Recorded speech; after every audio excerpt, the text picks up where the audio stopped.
Ready? Trial dictation.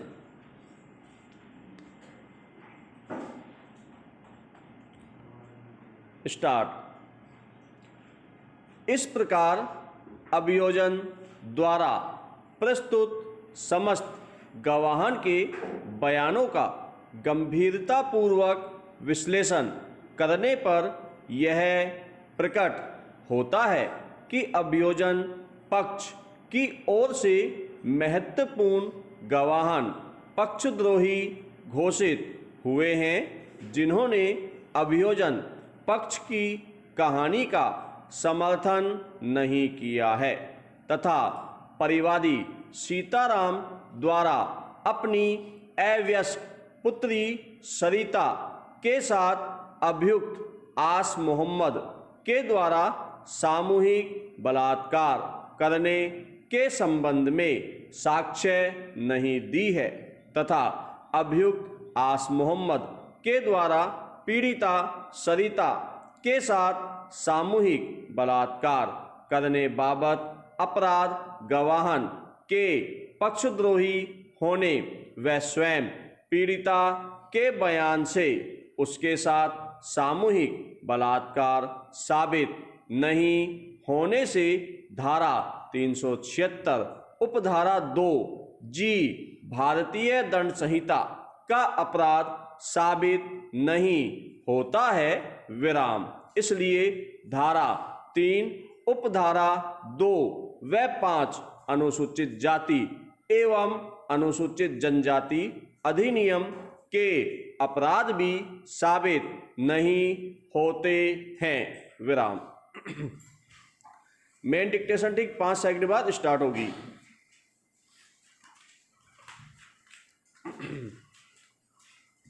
Ready? Start. किसी घटना की हास्यास्पद प्रस्तुति को चुटकुला या परिहास कहते हैं विराम। इसे अंग्रेजी में जोक कहते हैं और इसे लतीफ़ा भी कहा जाता है विराम।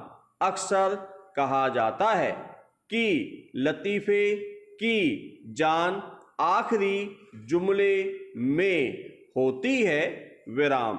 अंग्रेजी में इस वाक्य को पंच लाइन कहते हैं विराम। लतीफ़ा एक छोटी सी कहानी हो सकता है या एक लघु वाक्यांश या वाक्य के रूप में भी हो सकता है विराम।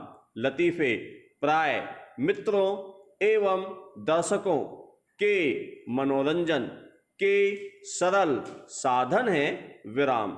चुटकुले सुनाने का उद्देश्य अट्टहास पैदा करना होता है विराम, किंतु किन्हीं कारणों से जब ऐसा नहीं हो पाता तो कभी कभी चुटकुले का ही मजाक उड़ा दिया जाता है विराम।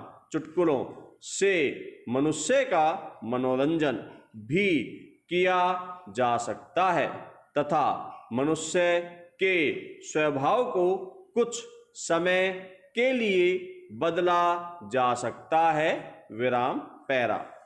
मनोवैज्ञानिकों और साहित्य पर अनुसंधान करने वालों ने इस प्रश्न पर काफी गहराई से अध्ययन किया है कि चुटकुलों पर लोग बेबसी से हंसते क्यों हैं।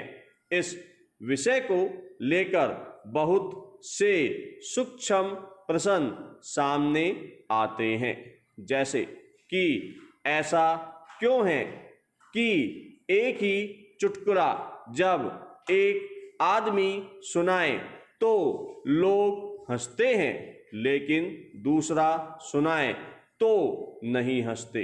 यह माना जाता है कि कई चुटकुलों में तनाव के उतार चढ़ाव का बहुत महत्वपूर्ण योगदान है विराम पैरा।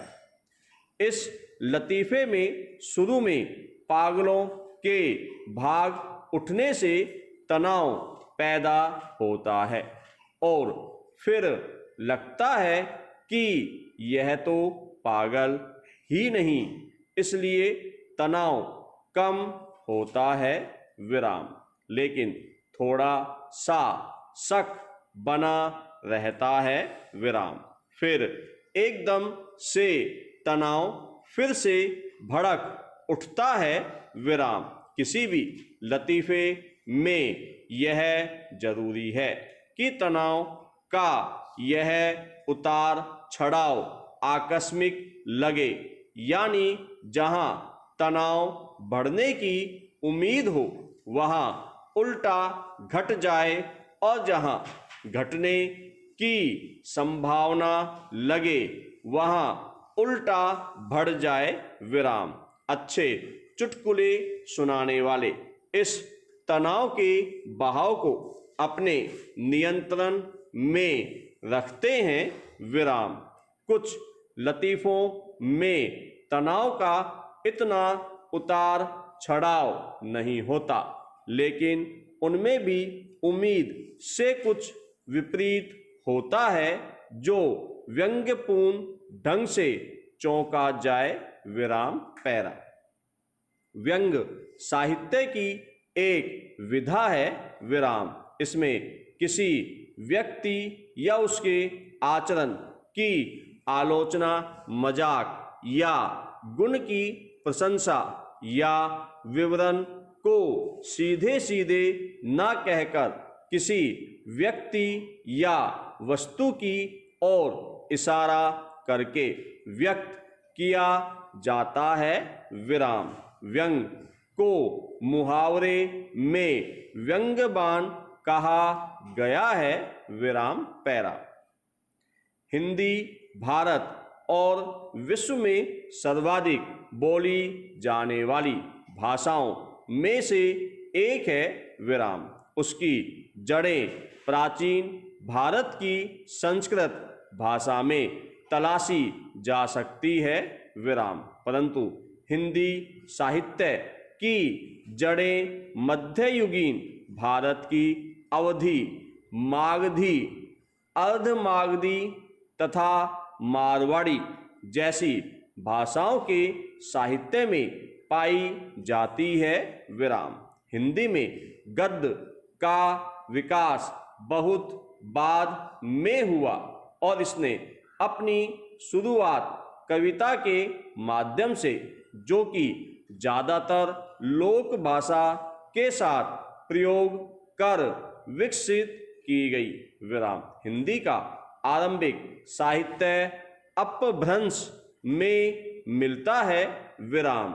हिंदी में 3 प्रकार का साहित्य मिलता है, गद्य, पद्य और चंपू विराम। हिंदी की पहली रचना कौन सी है, इस विषय में विवाद है, लेकिन ज़्यादातर साहित्यकार लाला श्री निवास दास द्वारा लिखे गए उपन्यास परीक्षा गुरु को हिंदी की पहली प्रामाणिक गद्य रचना मानते हैं। जो गद्य और पद्य दोनों में हो उसे चंपू कहते हैं विराम पैरा। हिंदी साहित्य आदिकाल को आलोचक 1400 ईस्वी से पूर्व का काल मानते हैं विराम, जब हिंदी का उद्भव हो ही रहा था विराम। हिंदी की विकास यात्रा दिल्ली, कन्नौज और अजमेर क्षेत्रों में हुई मानी जाती है विराम। पृथ्वीराज चौहान का उस समय दिल्ली में शासन था और चंद बरदाई नामक उसका एक दरबारी कवि हुआ करता था विराम।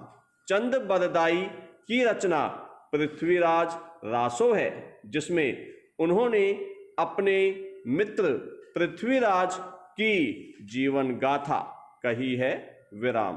पृथ्वीराज रासो हिंदी साहित्य में सबसे वृहत रचना मानी गई है विराम। कन्नौज का अंतिम राठौड़ शासक जयचंद था, जो संस्कृत का बहुत बड़ा संरक्षक था विराम। हिंदी साहित्य का भक्ति काल 1375 ईस्वी से 1700 ईस्वी तक माना जाता है विराम। यह काल प्रमुख रूप से भक्ति भावना से ओतप्रोत काल है विराम। इस काल को समृद्ध बनाने वाली दो काव्य धाराएं हैं। पहली निर्गुण भक्ति धारा तथा सैगुण भक्ति धारा विराम। निर्गुण भक्ति धारा को आगे दो हिस्सों में बांटा जा सकता है, संत काव्य एवं सूफी काव्य विराम।